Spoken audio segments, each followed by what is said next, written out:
বিসমিল্লাহির রহমানির রহিম। সূরা আল ইনশিকাক। নামকরণ। প্রথম আয়াতের ইনশাক্কাত শব্দ থেকে এই নামকরণ করা হয়েছে। এর মূলে রয়েছে ইনশিকাক শব্দ। ইনশিকাক মানে ফেটে যাওয়া, অর্থাৎ এই নামকরণের মাধ্যমে এই কথা বলতে চাওয়া হয়েছে যে এটি এমন একটি সূরা যাতে আকাশের ফেটে যাওয়ার উল্লেখ আছে। নাজিলের সময়কাল। এটিও মক্কা মুআজ্জামার প্রথম যুগে অবতীর্ণ সূরাগুলোর অন্তর্ভুক্ত। এই সূরার মধ্যে যেসব বিষয়ের আলোচনা করা হয়েছে তার অভ্যন্তরীণ বক্তব্য ও প্রমাণপত্র থেকে এই কথা জানা যায় যে যখন এই সূরাটি নাজিল হয় তখন জুলুম নিপীড়নের ধারাবাহিকতা শুরু হয়নি। তবে কোরআনের দাওয়াতকে তখন মক্কায় প্রকাশ্যে প্রত্যাখ্যান করা হচ্ছিল। একদিন কিয়ামত হবে এবং সমস্ত মানুষকে আল্লাহর সামনে হাজির হতে হবে, এ কথা মেনে নিতে লোকেরা অস্বীকার করছিল। বিষয়বস্তু ও মূল বক্তব্য। এই সূরাটির বিষয়বস্তু হচ্ছে কিয়ামত ও আখিরাত। প্রথম 5টি আয়াতে কেবল কিয়ামতের অবস্থা বর্ণনা করা হয়নি, বরং এই প্রসঙ্গে কিয়ামত যে সত্যি অনুষ্ঠিত হবে তার প্রমাণ পেশ করা হয়েছে। তার অবস্থা বর্ণনা করে বলা হয়েছে, সেদিন আকাশ ফেটে যাবে, পৃথিবীকে ছড়িয়ে দিয়ে একটি সমতল ময়দানে পরিণত করা হবে। পৃথিবীর পেটে যা কিছু আছে, অর্থাৎ মৃত মানুষের শরীরের অংশসমূহ এবং তাদের কার্যাবলীর বিভিন্ন সাক্ষ্য প্রমাণ সব বের করে বাইরে ফেলে দেয়া হবে, এমনকি তার মধ্যে আর কিছুই থাকবে না। এর সপক্ষে যুক্তি পেশ করে বলা হয়েছে, আকাশ ও পৃথিবীর জন্য এটিই হবে তাদের রবের হুকুম। আর যেহেতু এই দুইটি আল্লাহর সৃষ্টি, কাজেই তারা আল্লাহর হুকুম অমান্য করতে পারবে না। তাদের জন্য তাদের রবের হুকুম তামিল করাটাই সত্য। এরপর 6 থেকে 19 পর্যন্ত আয়াতে বলা হয়েছে, মানুষ সচেতন বা অচেতন যে কোনোভাবেই হোক না কেন সেই মঞ্জিলের দিকে এগিয়ে যাচ্ছে, যেখানে তার নিজেকে তার রবের সামনে পেশ করতে হবে। তখন সমস্ত মানুষ 2 ভাগে ভাগ হয়ে যাবে। এক, যাদেরকে আমলনামা ডান হাতে দেয়া হবে, তাদেরকে কোনো প্রকার কঠিন হিসেব নিকেশের সম্মুখীন হওয়া ছাড়াই সহজে মাফ করে দেয়া হবে। 2, যাদের আমলনামা পিঠের দিকে দেয়া হবে, তারা চাইবে কোনোভাবে যদি তাদের মৃত্যু হতো, কিন্তু মৃত্যুর বদলে তাদেরকে জাহান্নামে ঠেলে দেয়া হবে। তারা দুনিয়ায় এই বিভ্রান্তিতে ডুবেছিল যে তাদেরকে কখনো আল্লাহর সামনে হাজির হতে হবে না। এ কারণে তারা এই পরিণতির সম্মুখীন হবে। অথচ তাদের রব তাদের সমস্ত কার্যক্রম দেখছিলেন। এসব কার্যক্রমের ব্যাপারে জবাবদিহি থেকে অব্যাহতি পাওয়ার তাদের কোনো কারণ ছিল না। দুনিয়ার কর্মজীবন থেকে আখিরাতের শাস্তি ও পুরস্কারের জীবন পর্যন্ত তাদের পর্যায়ক্রমে পৌঁছে যাওয়ার ব্যাপারটি ঠিক তেমনই নিশ্চিত, যেমন সূর্য ডুবে যাওয়ার পর পশ্চিম আকাশে লাল আভা দেখা দেয়।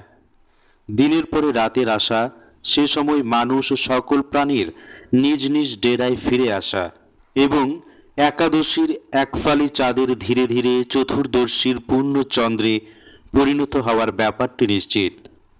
সবশেষে কাফেরদেরকে যন্ত্রণাদায়ক শাস্তির খবর শোনানো হয়েছে, কারণ তারা কোরআনের বাণী শুনে আল্লাহর সামনে নত হওয়ার পরিবর্তে তার প্রতি মিথ্যা আরোপ করে।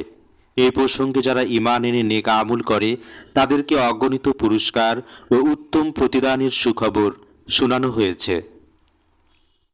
প্রিয় দর্শক, আপনারা শুনছেন তাফহিমুল কোরআন বাংলা থেকে সূরা আল ইনশিকাকের শানে নুজুল, আরবি তিলাওয়াত, বাংলা অনুবাদ ও ব্যাখ্যা বিশ্লেষণ। সাথে আমি আছি মাহমুদুল হাসান শাহেদ। প্রিয় দর্শক, আপনারা যারা এখনও আমার এই চ্যানেলটি সাবস্ক্রাইব করেননি তারা অবশ্যই আমার চ্যানেলটি সাবস্ক্রাইব করবেন এবং পাশে থাকা বেল আইকনটি অন করে রাখবেন, যাতে নতুন কোনো ভিডিও আপলোড করা মাত্রই আপনি নোটিফিকেশন পেয়ে যেতে পারেন। এবং আমাদের এই চ্যানেলের ভিডিওগুলো বেশি বেশি শেয়ার করবেন, যাতে এই দিনের আলোটা আমরা সর্বত্র ছড়িয়ে দিতে পারি। সূরা আল ইনশিকাক, মক্কায় অবতীর্ণ, আয়াত 25, রুকু 1। বিসমিল্লাহির রহমানির রহিম। পরম করুণাময় মেহেরবান আল্লাহর নামে। ইযাস সামাউ শাক্কাত ওয়া আযিনাত লিরাব্বিহা ওয়া হুক্কাত ওয়া ইযাল আরদু মুদ্দাত ওয়া আলকাত মা ফিহা ওয়া তাখাল্লাত ওয়া আযিনাত লিরাব্বিহা ওয়া হুক্কাত ইয়া আইয়ুহাল ইনসানু ইন্নাকা কাদিহুন ইলা রাব্বিকা কাদহান ফামুলাকিহ। বাংলা অনুবাদ। যখন আকাশ ফেটে যাবে এবং নিজের রবের হুকুম পালন করবে, আর নিজের রবের হুকুম মেনে চলা, এটি তার জন্য সত্য। আর পৃথিবীকে যখন ছড়িয়ে দেয়া হবে, যা কিছু তার মধ্যে আছে তা বাইরে নিক্ষেপ করে সে খালি হয়ে যাবে এবং নিজের রবের হুকুম পালন করবে, আর নিজের রবের হুকুম মেনে চলা, এটি তার জন্য সত্য। হে মানুষ, তুমি কঠোর পরিশ্রম করতে করতে তোমার রবের দিকে এগিয়ে যাচ্ছ, পরে তার সাথে সাক্ষাৎ করবে। টিকা 1। মূলে আযিনাত লিরাব্বিহা শব্দগুলো ব্যবহৃত হয়েছে। এর শাব্দিক মানে হয় সে নিজের রবের হুকুম শুনবে, কিন্তু আরবি প্রবাদ অনুযায়ী আযিনা লাহু এর মানে শুধুমাত্র হুকুম শোনা হয় না, বরং এর মানে হয় সে হুকুম শুনে একজন অনুগত্যের ন্যায় নির্দেশ পালন করেছে এবং একটুও অবাধ্যতা প্রকাশ করেনি। টিকা 2। পৃথিবীকে ছড়িয়ে দেবার মানে হচ্ছে সাগর, নদী ও সমস্ত জলাশয় ভরে দেয়া হবে, পাহাড়গুলো চূর্ণ বিচূর্ণ করে চারিদিকে ছড়িয়ে দেয়া হবে, পৃথিবীর সমস্ত উঁচু উঁচু জায়গা সমান করে সমগ্র পৃথিবীটাকে একটি সমতল প্রান্তরে পরিণত করা হবে। সূরা তহায় এই অবস্থাটিকে নিম্নোক্তভাবে বর্ণনা করা হয়েছে: মহান আল্লাহ তাকে একটা সমতল প্রান্তরে পরিণত করে দেবেন, সেখানে তোমরা কোনো উঁচু জায়গা ও ভাঁজ দেখতে পাবে না। হাকিম মুস্তারাকে নির্ভরযোগ্য সনদ সহকারে হজরত জাবির ইবনে আবদুল্লাহ রাদিয়াল্লাহু তাআলা আনহুর বরাত দিয়ে একটি হাদিস উদ্ধৃত করেছেন। তাতে রাসূলুল্লাহ সাল্লাল্লাহু আলাইহি ওয়াসাল্লাম বলেছেন, কিয়ামতের দিন পৃথিবীকে একটি দস্তরখানের মতো খুলে বিছিয়ে দেয়া হবে, তারপর মানুষের জন্য সেখানে কেবলমাত্র পা রাখার জায়গাই থাকবে। এই কথাটি ভালোভাবে বুঝে নেবার জন্য এই বিষয়টিও সামনে রাখতে হবে যে সেদিন সৃষ্টির প্রথম দিন থেকে নিয়ে কিয়ামত পর্যন্ত যত মানুষের জন্ম হয়েছে ও হবে, সবাইকে একই সঙ্গে জীবিত করে আল্লাহর আদালতে পেশ করা হবে। এ বিরাট জনগোষ্ঠীকে এক জায়গায় দাঁড় করাবার জন্য সমস্ত সাগর, নদী, জলাশয়, পাহাড়, পর্বত, উপত্যকা, মালভূমি তথা উঁচু নিচু সব জায়গা ভেঙে চুরে ভরাট করে সারা দুনিয়াটাকে একটি বিস্তীর্ণ প্রান্তরে পরিণত করা হবে। টিকা 3। এর অর্থ হচ্ছে যত মৃত মানুষ তার মধ্যে রয়েছে সবাইকে ঠেলে বাইরে বের করে দেবে, আর এভাবে তাদের কৃতকর্মের যেসব প্রমাণপত্র তার মধ্যে রয়ে গেছে সেগুলো পুরোপুরি বেরিয়ে আসবে। কোনো একটি জিনিসও তার মধ্যে লুকিয়ে বা গোপন থাকবে না। টিকা 4। যখন এসব ঘটনাবলী ঘটবে তখন কি হবে, এ কথা পরিষ্কার করে বলা হয়নি, কারণ এই পরবর্তী বক্তব্যগুলো নিজেই তা প্রকাশ করে দিচ্ছে। এই বক্তব্যগুলোতে বলা হচ্ছে, হে মানুষ, তুমি তোমার রবের দিকে এগিয়ে চলছ, শীঘ্রই তার সামনে হাজির হয়ে যাবে, তখন তোমার আমলনামা তোমার হাতে দেয়া হবে, আর তোমার আমলনামা অনুযায়ী তোমাকে পুরস্কার দেয়া হবে। فأما من أوتي كتابه بيمينه فسوف يحاسب حسابا يسيرا وينقلب إلى أهله مسرورا وأما من أوتي كتابه وراء ظهره فسوف يدعو ثبورا ويصلى سعيرا إنه كان في أهله مسرورا ইন্নাহু যান্না আল্লান ইয়াহুরা বালা ইন্না রাব্বাহু কানা বিহি বাসীরা। বাংলা অনুবাদ। তারপর যার আমলনামা তার ডান হাতে দেয়া হয়েছে তার কাছ থেকে হালকা হিসেব নেওয়া হবে এবং সে হাসি মুখে নিজের লোকজনের কাছে ফিরে যাবে। আর যার আমলনামা তার পিছন দিক দিয়ে দেয়া হবে সে মৃত্যুকে ডাকবে এবং জ্বলন্ত আগুনে গিয়ে পড়বে। সে নিজের পরিবারের লোকদের মধ্যে ডুবেছিল। সে মনে করেছিল তাকে কখনো ফিরতে হবে না। না ফিরে সে পারত কেমন করে? তার রব তার কার্যকলাপ দেখছিলেন। টিকা ৫। অর্থাৎ দুনিয়ায় তুমি যা কিছু কষ্ট, সাধনা, প্রচেষ্টা ও সংগ্রাম চালিয়ে যাচ্ছ সে সম্পর্কে তুমি মনে করতে পারো যে তা কেবল দুনিয়ার জীবন পর্যন্তই সীমাবদ্ধ এবং দুনিয়াবী স্বার্থ লাভ করাই তার উদ্দেশ্য। কিন্তু আসলে তুমি সচেতন বা অচেতনভাবে নিজের রবের দিকে এগিয়ে যাচ্ছ এবং অবশেষে তোমাকে তার কাছেই পৌঁছতে হবে। টিকা ৬। অর্থাৎ তার হিসেব নেয়ার ব্যাপারে কড়াকড়ি করা হবে না। তাকে জিজ্ঞেস করা হবে না অমুক অমুক কাজ তুমি কেন করেছিলে। ওই সব কাজ করার ব্যাপারে তোমার কাছে কি কি ওজর আছে। নেকির সাথে সাথে গুনাহ তার আমলনামায় অবশ্যই লেখা থাকবে, কিন্তু গুনাহের তুলনায় নেকির পরিমাণ বেশি হবার কারণে তার অপরাধগুলো উপেক্ষা করা হবে এবং সেগুলো মাফ করে দেয়া হবে। কোরআন মাজিদে অসৎ কর্মশীল লোকদের কঠিন হিসেব নিকেশের জন্য সুউল হিসেব, খারাপভাবে হিসেব নেওয়া শব্দ ব্যবহার করা হয়েছে। সৎ লোকদের সম্পর্কে বলা হয়েছে এরা এমন লোক যাদের সৎ কাজগুলো আমি গ্রহণ করে নেব এবং অসৎ কাজগুলো মাফ করে দেব। রাসূলুল্লাহ সাল্লাল্লাহু আলাইহি ওয়াসাল্লাম এর যে ব্যাখ্যা করেছেন তাকে ইমাম আহমদ, বুখারী, মুসলিম, তিরমিজি, নাসাই, আবু দাউদ, হাকেম, ইবনে জারির, আবদ ইবনে হুমাইদ ও ইবনে মারদুইয়া বিভিন্ন শব্দাবলীর সাহায্যে হজরত আয়েশা রাদিয়াল্লাহু তাআলা আনহু থেকে বর্ণনা করেছেন।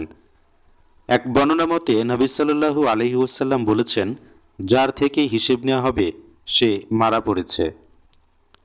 হজরত আয়েশা রাদিয়াল্লাহু তাআলা আনহু বলেন, হে আল্লাহর রাসূল, আল্লাহ কি এই কথা বলেননি যার আমলনামা তার ডান হাতে দেয়া হবে তার থেকে হালকা হিসেব নেওয়া হবে? রাসূলুল্লাহ সাল্লাল্লাহু আলাইহি ওয়াসাল্লাম জবাব দেন, সেটি তো হলো কেবল আমলের উপস্থাপনা, কিন্তু যাকে জিজ্ঞাসাবাদ করা হয়েছে সে মারা পড়েছে।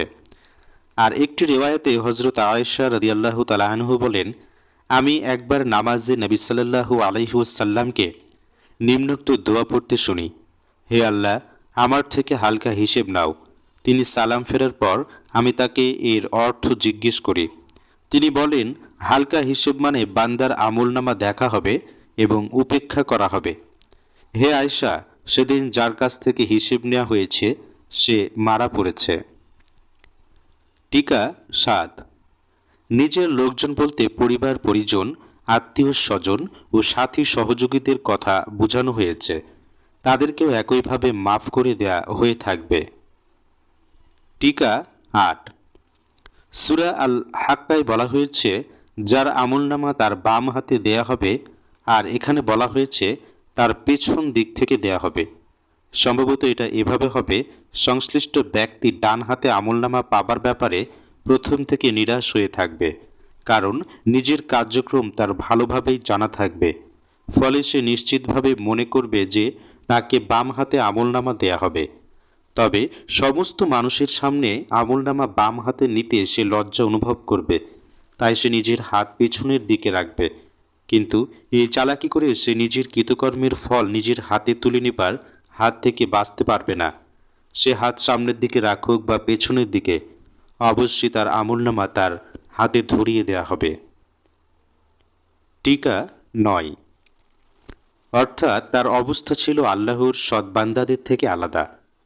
আল্লাহর এই সৎ বান্দাদের সম্পর্কে সূরা তহার ২৬ আয়াতে বলা হয়েছে, তারা নিজেদের পরিবারের লোকদের মধ্যে আল্লাহর ভয়ে ভীত লোকদের জীবনযাপন করত। অর্থাৎ সবসময় তারা ভয় করত নিজেদের সন্তান ও পরিবারের লোকদের প্রতি ভালোবাসায় উদ্বুদ্ধ হয়ে তাদের দুনিয়াবী স্বার্থ উদ্ধার করতে গিয়ে নিজেদের পরকাল বরবাদ না করে ফেলে। বিপরীত পক্ষে সেই ব্যক্তির অবস্থা ছিল এই যে সে নিজের ঘরে আরামে সুখের জীবনযাপন করছিল, সন্তান সন্ততি ও পরিবারের লোকজনদেরকে বিলাসী জীবনযাপন করার জন্যই হারাম পদ্ধতি অবলম্বন এবং অন্যের অধিকার হরণ করার প্রয়োজন হোক না কেন তা তারা করে চলছিল। এই বিলাসী জীবনযাপন করতে গিয়ে আল্লাহর নির্ধারিত সীমারেখাগুলোকে সে চোখ বন্ধ করে ধ্বংস করে চলছিল। টিকা 10। অর্থাৎ সে যেসব কাজকারবার করে যাচ্ছিল আল্লাহ সেগুলো উপেক্ষা করতেন এবং নিজের সামনে ডেকে তাকে কোনো জিজ্ঞাসাবাদ করতেন না। এমনটি ছিল আল্লাহর ইনসাফ ও হিকমতের পরিপন্থী। ফালা উকসিমু বিশাফাক ওয়াল লাইলি ওয়া মা ওয়াসাক ওয়াল কমারি ইযা ইত্তাসাক লাতারকাবুন্না তাবাকান আন তাবাক ফামা লাহুম লা ইউমিনুন وَإِذَا قُرِئَ عَلَيْهِمُ الْقُرْآنُ لَا يَسْجُدُونَ। সিজদার আয়াত। بَلِ الَّذِينَ كَفَرُوا يُكَذِّبُونَ وَاللَّهُ أَعْلَمُ بِمَا يُوعُونَ فَبَشِّرْهُم بِعَذَابٍ أَلِيمٍ إِلَّا الَّذِينَ آمَنُوا وَعَمِلُوا الصَّالِحَاتِ لَهُمْ أَجْرٌ غَيْرُ مَمْنُونٍ। বাংলা অনুবাদ। কাজেই না, আমি কসম খাচ্ছি আকাশের লাল আভার ও রাতের এবং তাতে যা কিছুর সমাবেশ ঘটে তার, আর চাঁদের যখন তা পূর্ণরূপ লাভ করে। তোমাদের অবশ্যই স্তরে স্তরে এক অবস্থা থেকে আর এক অবস্থার দিকে এগিয়ে যেতে হবে। তাহলে এদের কি হয়েছে? এরা ঈমান আনে না এবং এদের সামনে কোরআন পড়া হলে এরা সিজদা করে না, বরং এই অস্বীকারীরা উল্টো মিথ্যা আরোপ করে। অথচ এরা নিজেদের আমলনামায় যা কিছু জমা করছে আল্লাহ তা খুব ভালো করেই জানেন। কাজেই এদের যন্ত্রণাদায়ক আযাবের সুসংবাদ দাও। তবে যারা ঈমান এনেছে এবং সৎ কাজ করেছে তাদের জন্য রয়েছে অফুরন্ত পুরস্কার। টিকা 11। অর্থাৎ তোমরা একই অবস্থার উপর অপরিবর্তিত থাকবে না, বরং যৌবন থেকে বার্ধক্য, বার্ধক্য থেকে মৃত্যু, মৃত্যু থেকে বারজাক, মৃত্যু ও কেয়ামতের মাঝখানের জীবন, বারজাক থেকে পুনর্জীবন, পুনরুজ্জীবন থেকে হাসরের ময়দান, তারপর হিসেব নিকেশ এবং শাস্তি ও পুরস্কারের অসংখ্য মঞ্জিল তোমাদের অবশ্যই অতিক্রম করতে হবে। এ বিষয়ে তিনটি জিনিসের কসম খাওয়া হয়েছে। সূর্য অস্ত যাবার পর পশ্চিম আকাশের লালিমার, দিনের পর রাত্রির আধার ও তার মধ্যে দিনের বেলা যেসব মানুষ ও অন্যান্য প্রাণী পৃথিবীর চারিদিকে বিচরণ করে তাদের একত্র হওয়ার এবং চাঁদের সরুকাস্তের মতো অবস্থা থেকে পর্যায়ক্রমে বৃদ্ধিপ্রাপ্ত হয়ে পূর্ণ চন্দ্রে পরিণত হওয়ার। অন্য কথায় বলা যায়, এই জিনিসগুলো প্রকাশ্যে সাক্ষ্য প্রদান করছে যে মানুষ যে বিশ্বজাহানে বসবাস করে সেখানে কোনো স্থিতিশীলতা নেই। সেখানে সর্বত্র একটি নিরন্তর পরিবর্তন ও ধারাবাহিক অবস্থান্তর প্রক্রিয়া কার্যকর রয়েছে। কাজেই শেষ নিঃশ্বাসটা বের হয়ে যাবার সাথে সাথে সব কিছু শেষ হয়ে যাবে, মুশরিকদের ধারণা ঠিক নয়। টিকা 12। অর্থাৎ এদের মনে আল্লাহর ভয় জাগে না, এরা তার সামনে মাথা নত করে না। রাসূলুল্লাহ সাল্লাল্লাহু আলাইহি ওয়াসাল্লামের কার্যক্রম থেকে প্রমাণিত যে তিনি কোরআনের এই আয়াতটি পড়ার সময় সিজদা করেছেন। ইমাম মালিক, মুসলিম ও নাসাই হযরত আবু হুরায়রা রাদিয়াল্লাহু আনহু সম্পর্কে এই রিওয়ায়াত উদ্ধৃত করেছেন যে তিনি নামাজে এই সূরাটি পড়ে এই জায়গায় সিজদা করেন এবং বলেন, রাসূলুল্লাহ সাল্লাল্লাহু আলাইহি ওয়াসাল্লাম এই জায়গায় সিজদা করেছেন। বুখারী, মুসলিম, আবু দাউদ ও নাসাই আবু রাফের একটি বর্ণনা উদ্ধৃত করেছেন।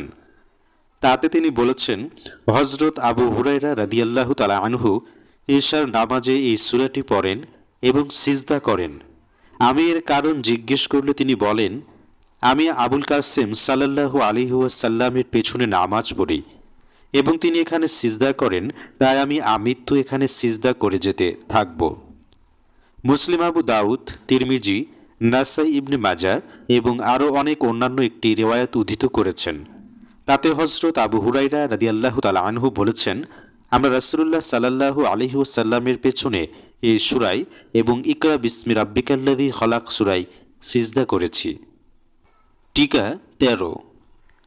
এর আরেকটি অর্থ এও হতে পারে যে এরা নিজেদের মনে কুফরি, হিংসা, সত্যের সাথে শত্রুতা এবং অন্যান্য খারাপ ইচ্ছা ও দুষ্ট সংকল্পের যে নোংরা আবর্জনা ভরে রেখেছে আল্লাহ তা খুব ভালো করেই জানেন।